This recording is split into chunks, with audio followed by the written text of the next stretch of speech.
So a chair is like one of the most important things on your desk setup, also including your desk. So you have to have a great chair because you'll be sitting there for hours.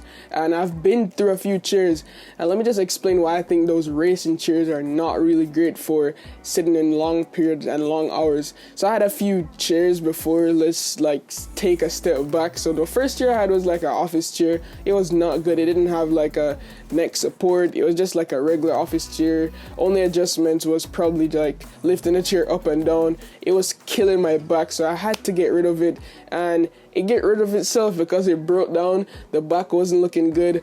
The seat was like torn out. The leather was horrible. It wasn't a good look. So I decided that I need a racing chair, like those gamer racing chair, because like when you talk about gaming chairs, you have the DX Racer. Like every racer chair just appears in front of you on Google search. Like that's what they're showing you. So I thought, okay, this is probably the best chair I could get.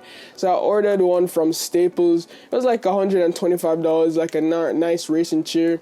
It had like a headrest up here, not adjustable. It was like a built-in headrest. It was fully leather, and it was so uncomfortable.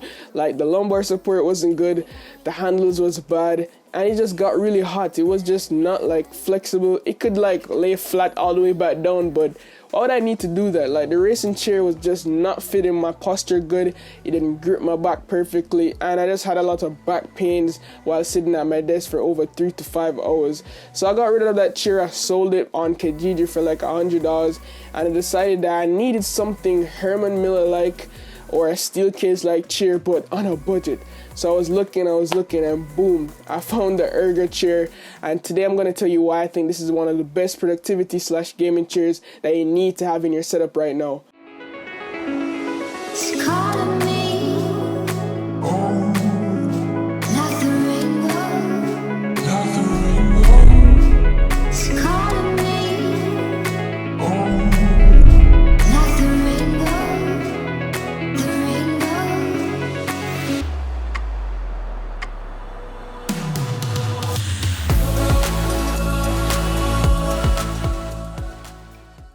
Okay, so the thing I like about this chair is that it serves two purposes when it comes on to like style and ergonomics. So on the ergonomic side, it's ergonomic without looking too office chair ergonomically, and it has that style aesthetics, looking real modern while still providing that comfort. So the first thing that caught my attention and I noticed about this chair was just, as I said before, the style and the look of it. It has like a very modern look, and it just fits great with any setup. You can get them in a few other color options on the website, but the gray and white fits my desk and my room perfectly. Autonomous is listing this as an ergonomic chair, but by no means does it look ugly, and by no means that means that you could only just sit down at your office and type on this chair. You could game in this chair, you could sit back, relax, enjoy the chair. It's not only like for office use, you could game in it, so just don't get that twisted. I normally sit in this chair for typing up Word documents. I sit in this chair for about 8 to 10 hours a day. I'm editing videos, and around 4 of those hours I'm like gaming, and the rest is just like consuming media, and it has supported my back tremendously. So yeah, after 3 months of using this chair, I have no regrets. And I was kind of worried when it came in the mail because I thought I couldn't like unbox this and set it up myself, but the user manual was just super good, and that's something that a lot of companies are not paying attention to, because normally if I get a user manual I'll just throw it away, but the step-by-step process, the diagrams that they showed, I myself set up this chair with my grandfather, which literally shows how easy it is to set up. He was just there for support. It also came with all the tools necessary, so I didn't have to go out and buy additional tools. And the whole setup process probably took me around an hour to set up, like just going at it. So I had no issue setting up this chair on my own, which is great. So after bringing this chair downstairs and setting up in my room and everything, I had a seat on the chair for the first time, and I was like, yes. Like the first thing that caught my attention was how great it provided that posture, you know, like just it lets you not like slouch in the chair. It keeps you up, and that's something that was missing from all the chairs that I've tried before. For one, they didn't have a headrest. I didn't know how important having a headrest was, but this is amazing. The headrest is like probably one of my favorite parts. The lumbar support as well, like having the ability to tighten the tension. It just lets your back sit firm. Anywhere you put this chair, like adjustable wise, that's how your posture is gonna be. So this is a high back chair, and the high back with the head support really makes this chair very comfortable for sitting down for long hours and just simply lets you rest your head. The headrest is also adjustable, so you could tilt to adjust the angle, or you could pull up and down to adjust the height. Even though at times it's really hard to adjust, but when I do it more than once, like it kind of rubbed in, and now I could easily pull up and down the headrest. Now the back of the chair is probably one of the key highlights here. Great form with the same excellent breathable mesh as the neckrest. The adjustable lumbar support is where the back of the chair really comes to life. You can either move it up or down depending on what feels more comfortable to you. Also able to adjust the height, but unfortunately it's not depth.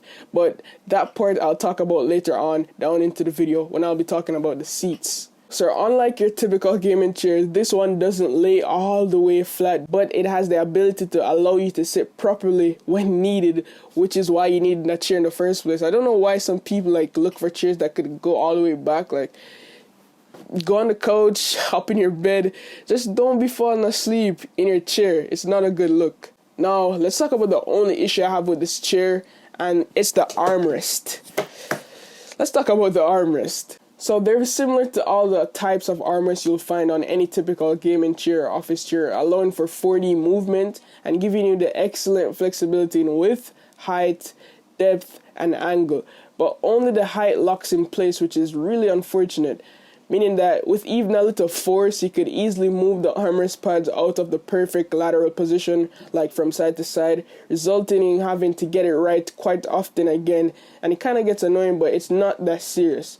Another thing is, I wish they were a bit softer, like a memory foam type feel, but I guess at this point, I'm just like going over my budget. It's not that bad, and I think I could live with it.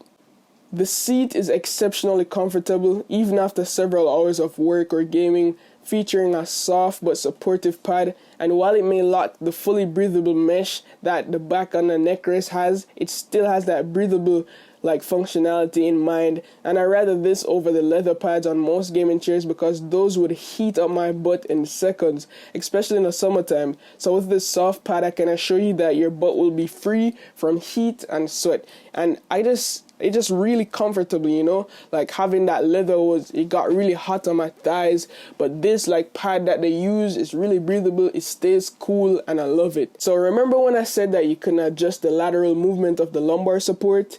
Yeah, the seat itself is where you do that with the ability to actually move the seat itself forward and back so that you can fine-tune the balance of the entire chair, which is another amazing feature that you'd only find in high-end chairs. Now, under the seat is where you'll find a plethora of levels and like various control functions that you could use to adjust the chair. It also has a nice crank to increase or decrease the tension on the back of the chair when it's able to recline. So let's talk about the adjustments. You have a lever on the back of the chair, which is used to lock or unlock the back of the chair. You have a lever on the left side, which adjusts the angle of the chair.